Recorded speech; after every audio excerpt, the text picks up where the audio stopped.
Good morning. Welcome, everybody. I am Katie McKegney. I'm the Director of Advertising at The Hill. Thank you so much for joining us this morning.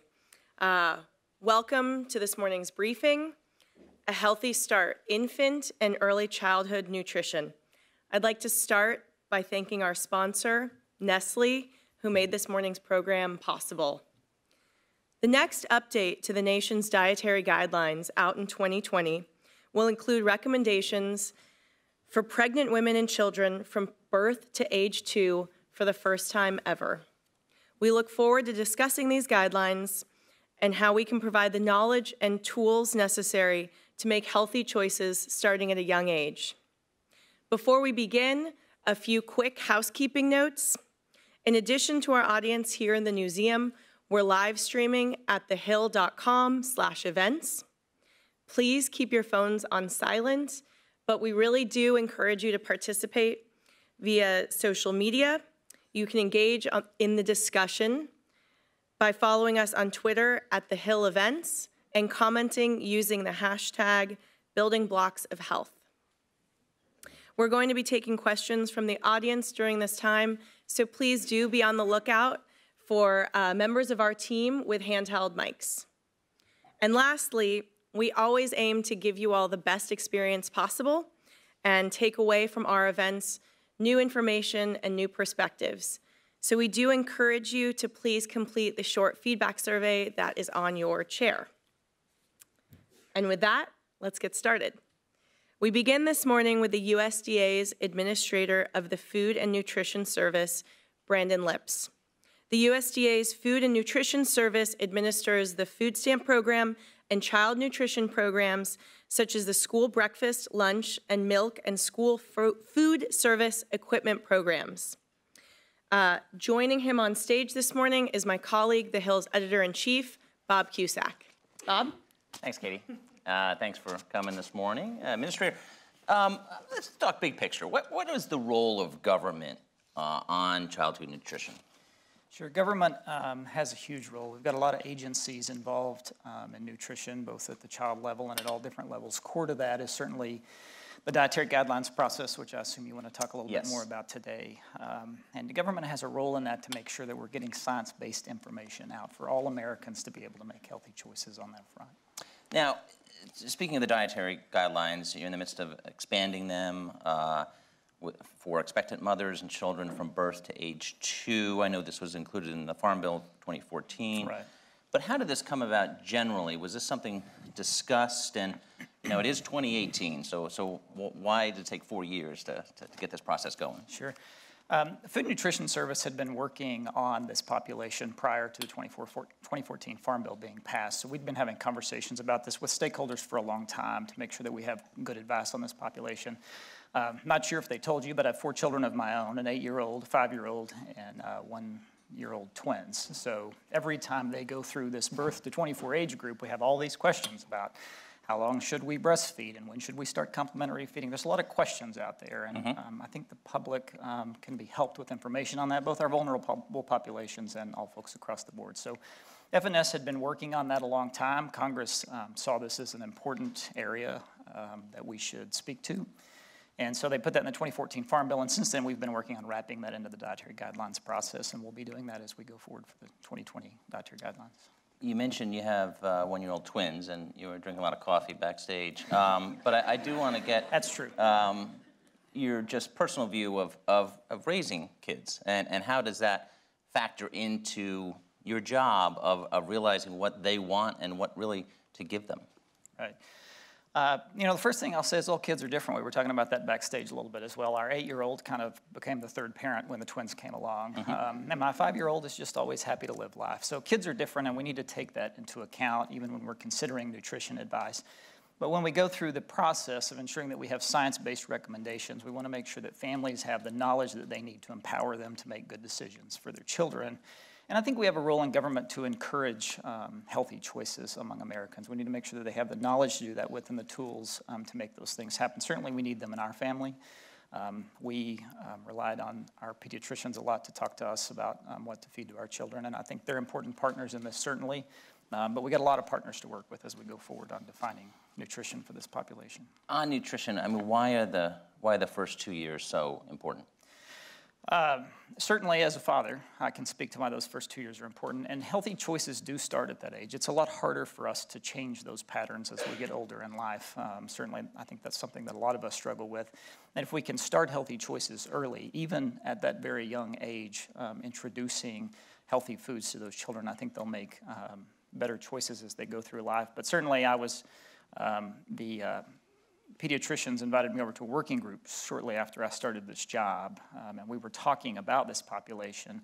And they impressed upon me a review article that they later shared with me that talked about the scientific evidence in this realm about the importance of a healthy pregnancy and a healthy start in life to how people function in success across their lifelong span, not just during this period. So it's very important. How do you reach both expectant mothers? I mean, how does the government reach them? And what's the role of technology in helping both expectant mothers as well as from birth to 2 years old? Technology is extremely important. If you look, and I can't speak as well to other agencies, we have a lot of government partner agencies and a lot of stakeholders, some with us here today, who get information out to this population. But we have some wonderful tools on the Food Nutrition Service website, WIC-Works, Healthy Eating on a Budget. We have a lot of tools out there to help folks make good decisions, even on this young population. And we have an opportunity to push that through all of the programs. We have 15 feeding programs at FNS. Significant to this population is certainly the Women, Infants, and Children's program. We also have the Child and Adult Care Feeding Program, which is for in-home and child care centers to ensure that they have healthy nutrition, and a number of other programs on that front, but also the Center on Nutrition Policy and Promotion, which a lot of folks are familiar with, who help run the dietary guidelines in concert with HHS. Their mission is to push out this nutrition advice. So when the dietary guidelines are finished, they translate that into My Plate and into tools that consumers can use. So we'll continue to work on that. When we finish this dietary guidelines process with this new population in, we certainly want to work with our stakeholders to make sure that we're pushing that out. Technology is important. People use their phones for everything today. We need to make sure that they have access to this in an easy-to-use format that can help them have recipes that meet them where they are in life for those things. But also personal interaction is important. So I don't want to dismiss that as we move towards interaction. I think one of the very important things in the WIC program is that we allow those individuals to attach to peer counselors at their WIC clinics, and they get so much advice and referrals to other things that they may need. So certainly we want to push the technology front, but we need all of our stakeholders involved in helping make sure that folks have a hand to hold when they need help in this population. Along those lines, the stakeholders, how important is it, and who are the stakeholders in this, and how often are you meeting with them? Sure. There are a lot of stakeholders across the space. I don't want to start naming them. We'll upset the ones we leave off, right? But certainly there's a lot of government stakeholders in this space who push out nutrition advice. We're working with all of them to make sure that we have a scientific base and that when any of us speak, that we're speaking from that. I think one of the worst things that government can do is put out advice that's not accurate, because Americans attach onto that, people reprint it, and it gets out and causes misinformation. Certainly the media are stakeholders in this. We need them to help us help Americans understand what we learned from this dietary guidelines process. And then we have a lot of advocacy organizations, National WIC Association, I will mention specifically, who helps with our WIC population, who help translate this and advocate on behalf of the people that we serve every day. Our states are partners in carrying out our programs for sure. The USDA is accepting nominations to serve on this dietary guidelines advisory committee. I think the deadline's in early October. What are you looking for people to serve, and how many people will serve on this? Sure. The charter is not complete yet. We hope to have that out later this month so folks can see a little bit more detail about how the committee is going to function and how many folks we're going to have. But we are resource constrained. This is a big subject. I think we could commit more resources than we could ever allocate to this purpose. But we're going to work within the constraints that we have. But what we're looking for is folks with scientific credentials to be able to inform this process. The committee is an advisory committee to advise USDA and HHS as they write the dietary guidelines. So we want to look at their educational background, their experience, their scientific credentials, and certainly we want to ensure that we have diversity of all types across that committee, that all stakeholders are heard.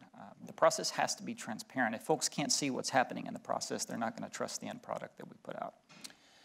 As far as this new initiative in expanding the guidelines, what are the problems you're trying to solve? There's a lot of studies out there that kids of that age are getting too much sugar, basically multiple candy bars a day.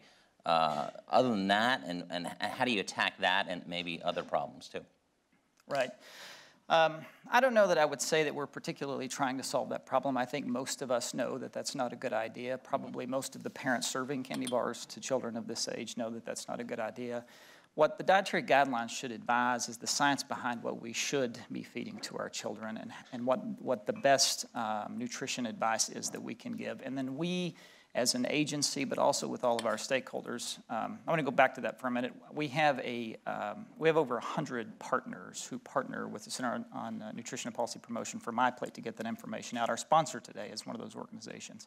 It's important that they help push that information out so that folks can make good choices. And we need to translate this science into simple forms of use that people can translate so that people make good decisions on not feeding. I was in a restaurant not too long ago with my children, and there was a bottle sitting on the table with chocolate milk in it. And it's disturbing to see those things. I think that's what motivates people in this space to want to make healthy change in this space. And that's what the dietary guidelines is about. We need to start with what the proper nutrition is and then translate that into how that's going to carry out into the lives of Americans every day. On healthy choices, the United States is the richest country in the world, but yet there are so many issues here in getting the proper nutrition. And one of the things that has to come up is cost. Fast food is cheap. How do you deal with that?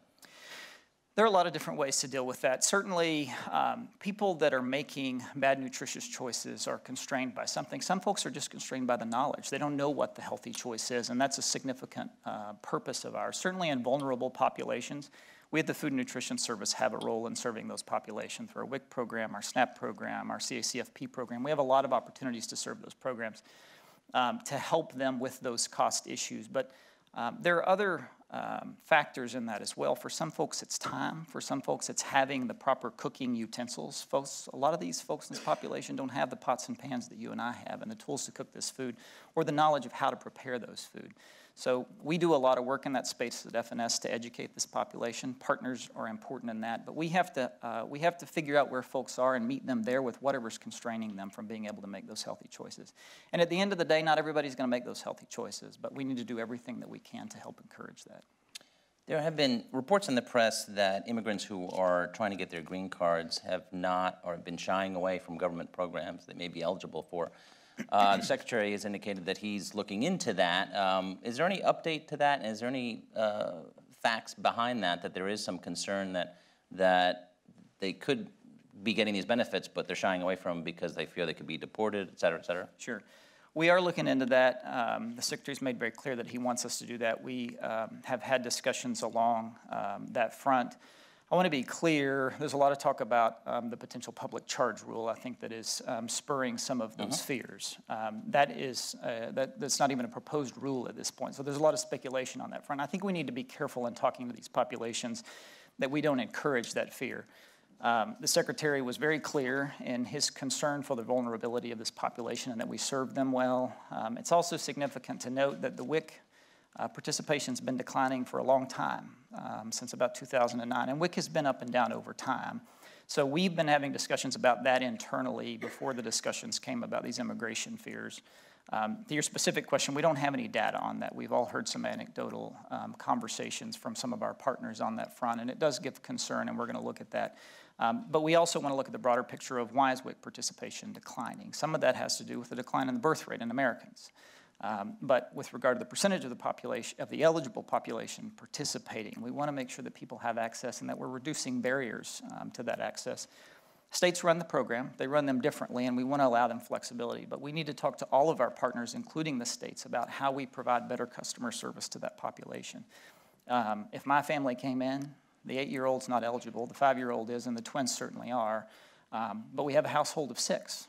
If we have separate appointments for all of those visits, if we're getting separate advice across all of that front, and we may be getting different nutrition advice from other programs we're in, it's very complicated for that family to make good, nutritious choices as they go forward, and may discourage their participation, particularly if one or both parents are working in the household. So we're looking at all of those factors in a way. We'll be bringing our stakeholders together at some point to talk about why do we believe, we all know that participation is declining, but why is that? And we'll work on that moving forward. Well, what are the biggest issues for expectant mothers, and what do they need to know? And as you said, you have to translate all this scientific data into usable information that's understandable and simple. But what are the top 3 issues that the government will be looking at, or top 2, whatever, for that population? With regard to pregnant women? Yes. Yeah. Our topics and questions are posted online. Folks can go see those at dietaryguidelines.gov. So I'll just lay those questions out for folks to go look.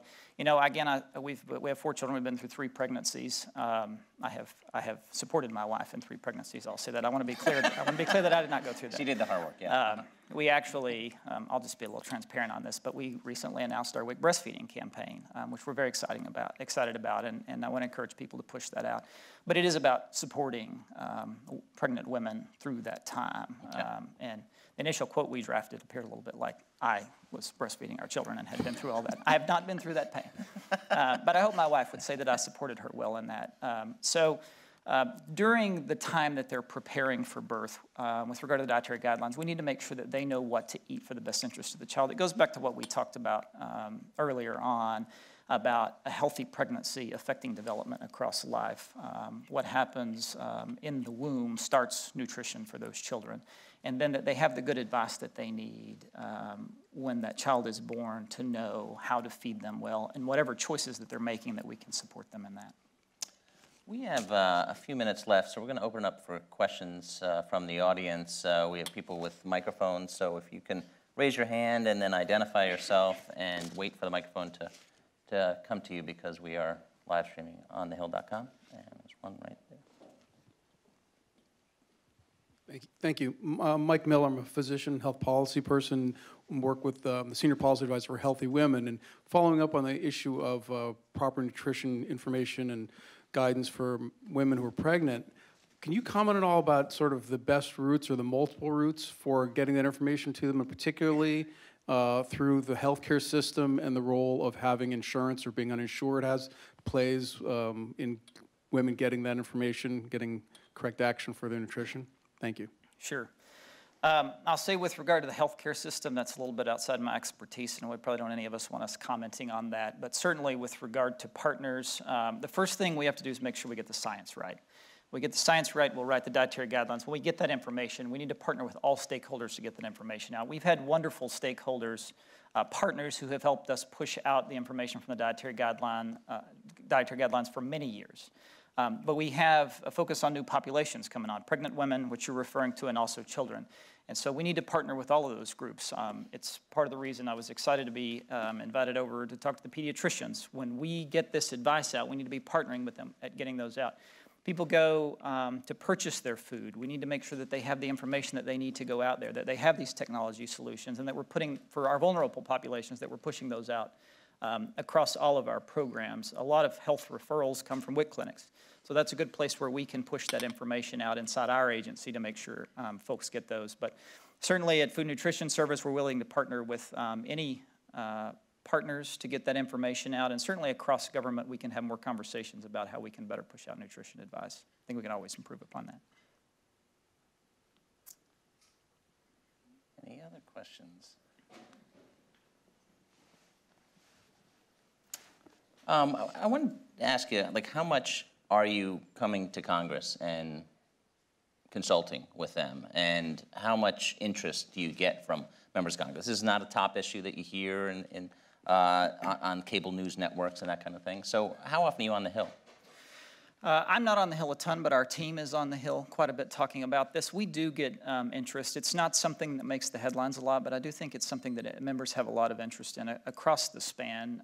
Dietary guidelines is important for everybody that's involved in the food sector, but certainly for those who consume food and the health of those individuals. And, you know, back to the healthcare system, whether we get proper nutrition or not has a big effect on how our health care is carried out. So people have interest in this across the spectrum.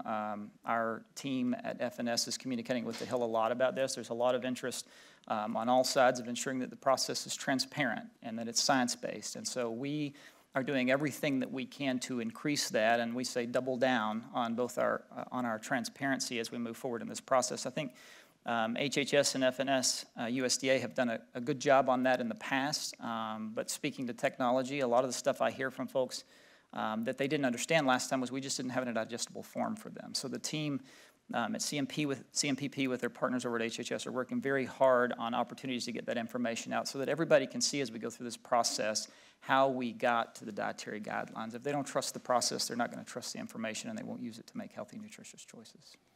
We're going to have a couple members come on stage, and one of the big issues right now in Capitol Hill is the Farm Bill. It has passed the House. It would make significant changes to SNAP. It has attracted a lot of criticism from Democrats. Republicans make the case that it needs to be more streamlined and say having a work incentive provisions in there is very important. How would the Farm Bill that passed the House, pending in the Senate, affect nutrition programs? With regard to our other nutrition programs, you won't see a significant effect on those. Certainly this provision came in the 2014 Farm Bill, so there's a lot of good stuff to come out of that. But a number of these programs are funded through there. With regard to the work requirements, it doesn't have a specific effect on nutrition. Certainly if that affects the enrollment and folks that have access to the program, it could. And so regardless of what Congress puts out on that front, our job at FNS is to ensure that everybody has the best access that they can to all of our nutrition advice, and certainly for those who are resource constrained, that we're providing those through our program. So whoever Congress decides is eligible for this and meets those requirements, we want to serve them. And if they're not eligible for one of our programs, we have a duty. CNPP's mission is to serve all Americans, and we want to make sure that we're putting that out. You know, now there are people who qualify for those programs who don't participate in them for whatever reason. Some people just choose not to. They're Americans that we need to serve as well, and certainly they, with less resources, even those on our programs sometimes, need access to how to prepare healthy foods on a budget, and how can I get these pots and pans, and who can teach me to do these things. And that's an important role for us and our stakeholders and our partners in serving all Americans. You mentioned you work with other agencies. What agencies are you working with and coordinating with most? HHS, agencies within HHS are the ones we coordinate with the most. There's some internal coordination at USDA, but certainly the team at CNPP works with agencies throughout the federal government. As we go through the process, we ask not only for public comment, but also for agency comment, as there's a lot of important nutrition connections throughout the government, and we want to make sure that they have input in this process as we move forward. And as we're nearing the end of time, I don't want to lose my opportunity to say we're trying to increase public participation in this process at every point. And so one big thing I would like folks to take away from today is that we want public input. We've put out our call for nominations you mentioned earlier for scientists to participate in this process. We cannot choose a well-founded committee if we don't have well-founded nominations. So we want everybody to participate in that process. We met with a lot of people along the way. We started this process with a listening session, number of listening sessions with lots of stakeholders and partners in this process. And I have genuinely pleaded with folks to make sure that they're participating in the process, that they find scientists with a background that we need to help inform this process, and that they're submitting those nominations for the agencies to look at as we're choosing the committee going forward. Thanks for joining us. That's all the time we have. Please thank Administrator Lips. Thank you. And I hand it back over to Katie. Thanks so much.